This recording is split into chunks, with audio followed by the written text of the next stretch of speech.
Hey, what's up guys? John here. Joe Biden just made it much easier for students to walk away from their student loan debt. And I believe we're going to start to see something very, very interesting. We've already seen this bubble really expand to what I believe is the maximum that it could go. But now, when we're looking at the numbers behind this situation, I believe this could have a ripple effect across all businesses, small and large, over the next 6, 12, and 24 months. And here's exactly why. When the DOJ announced their forgiveness portal, and they allowed borrowers to enter this portal and potentially get $20,000 off of their student loan debt, guess how many people applied in this portal? 26 million. 26 million took proactive steps to see forgiveness. To put that into context, the population of New Jersey is about 8.5 million. The population in Florida is roughly 20 million. So it's the entire population. Everyone inside of New Jersey and Florida, they were the ones that applied for this forgiveness. Now, this does not take into consideration any of the people that simply did not apply, they forgot, they didn't know about it. 26 million people. Now, what I think is happening right now is I think that we're going to start to see some really big changes. In this video, I'm going to walk you through exactly what's going on. Please hit the like button. When you hit the like button, YouTube is going to share this content to educate more people about what's really going on. And this video is sponsored by GreatCreditFast.com. If you want credit, you want it great, you want it fast, you know where to go, GreatCreditFast.com.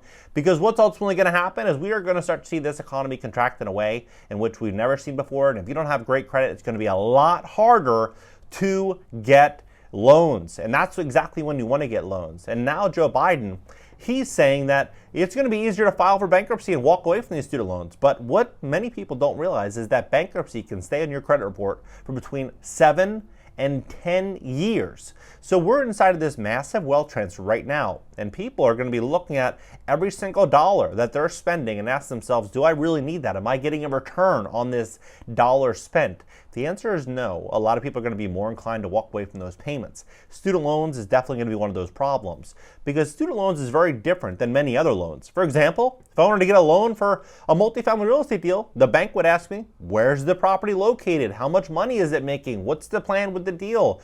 Tell me more about this specific investment and why we should put up 70% of our money on the inside of this deal. And I'd have to sell them on it. The same thing would be true if I wanted to get a business loan. They'd ask me, who are your customers? Who are your competitors? Where's your location? How much is your office space? They would ask all these questions and then underrate it. But the reality is, right now we're looking at student loan debt. Student loan debt's 1.6 trillion here, but interestingly in CNBC, they're saying that the actual student loan debt's around $1.7 trillion. $1.7 trillion. And they're saying that some 10 million borrowers were already in delinquency before the pandemic. So you look at what this actually means. This means with student loans that anyone 18 years old, a lot of people knew this, 18, 19 years old, 17 years old, you can apply for this student loan and essentially get a $200,000 or $150,000. They don't ask you or really care so much about the earning potential inside of that degree. They just want to get you invested into this loan, because essentially that's what it is for them. It's an investment because student loan debt is one of the biggest assets that the government has. And so when they are doing this, they're essentially building out a whole ecosystem of people that are going to be property of the state. And this is a very sad situation that's unfolding right now, especially during this massive wealth transfer. When we look at the true data, the real economics behind the U.S. economy that no one's talking about, a couple of the some of the most important things is that a third of small businesses in America missed October's rent. A third, right? And 46.6% of the U.S. population works for a third of businesses in which they can't pay rent. And so you start to ask yourself, okay, well, when the economy was good, when the economy felt better, 26 million people applied for this forgiveness. What is this going to look like when people start losing their jobs? Because if a third of small businesses can't pay rent, and that's covering roughly half of the U.S. economy, what's going to happen is we're going to start to see more people that simply, they're going to feed themselves before they feed this student loan payment, right? And that's what's going to happen. We're going to start seeing more people that are going to be incentivized to file for bankruptcy and to look for financial relief.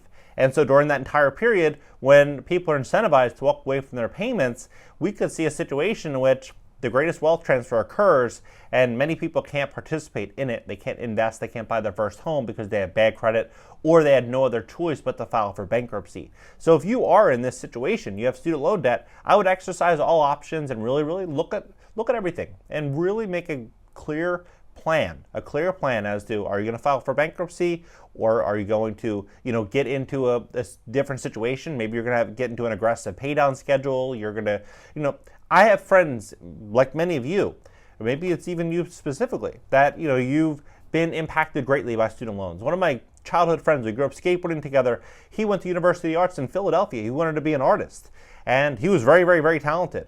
And he lived with his parents 15 years after graduating from the school, simply because he couldn't afford to buy a house. He couldn't afford rent because the student loan debt was so expensive. He just rented a place in Philadelphia. But you start to look at this situation. He told me, when I saw him about a month and a half ago, he said, the worst mistake I ever made, John, was going to college. Because if I did, if I didn't go to college, I would have owned a home. I would have owned my car. I would have owned these things. But now I own nothing. Right? And a lot of people are in that same situation. Look at this. Biden administration to make it easier for student loan borrowers to discharge debt in bankruptcy. And I believe what's ultimately going to happen is we're going to start seeing lenders look at ways in which they can protect their investments even more.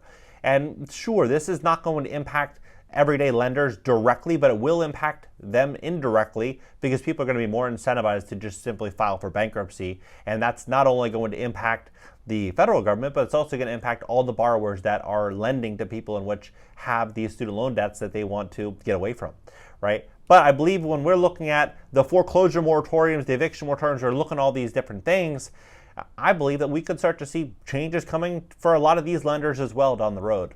The Biden administration announced on Thursday updated guidelines that will make it easier for those struggling with student loan debt to discharge it in bankruptcy.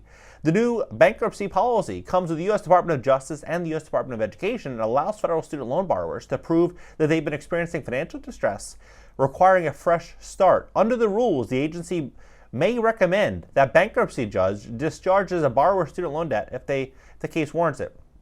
Now, fascinatingly, the cost for college education has risen more than 2.5 times as much as it was in 1988, and this is in 2017, so it's roughly probably 3 times. The cost of education has increased 3 times. This does not include the cost of rent for that education. Many people are moving somewhere, getting an apartment. This situation is something that I believe needs to be addressed in a very important manner. And the reason for this is it's unbelievable to me that children, that's basically what they are when they're 18, 19 years old, you're taking out student loan debt. They're not having a conversation with a counselor or financial planner or anyone, going through everything, saying, you know what, this is your earning potential inside of this career. This is going to be your minimum payments. This is going to be the maximum that you pay over the course of this loan. This is going to be, and they walk them through everything. This is the prospects for employment. They walk through everything so the child can actually see clearly what this actually looks like in a long-term scope. And instead they're doing basically just increasing the cost of education, increasing all the cost, and reducing the prospects for people that are going to school.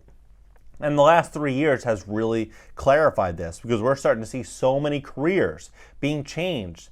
A lot of traditional education that people went to school for 5 years, 10 years ago, these jobs no longer have the same prospects that they did back then. It says the new bankruptcy, currently, it's difficult, if not impossible, for someone to walk away from the federal student loan debt in a normal bankruptcy proceeding. Today's guidance outlines a better, fair, and more transparent process for student loan borrowers in bankruptcy.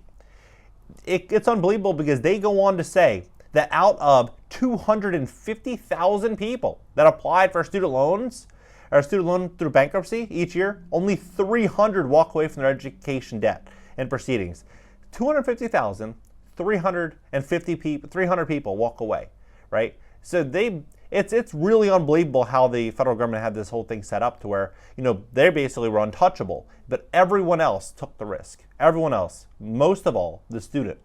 This is a very, very big problem. I think it's going to play out very aggressive. This isn't going to be a smooth landing by any means. When we start to see this situation unravel, the economy starts to contract, interest rates rise, the layoffs start to occur, we're going to just start seeing so many people, I believe, stop their payments. And this, I believe, is the most important time to have great credit, Because what's ultimately going to happen? There's likely going to be a lot less borrowers that are going to qualify for financing, and lenders are going to get really, really strict. Look at the CEO of Bank of America.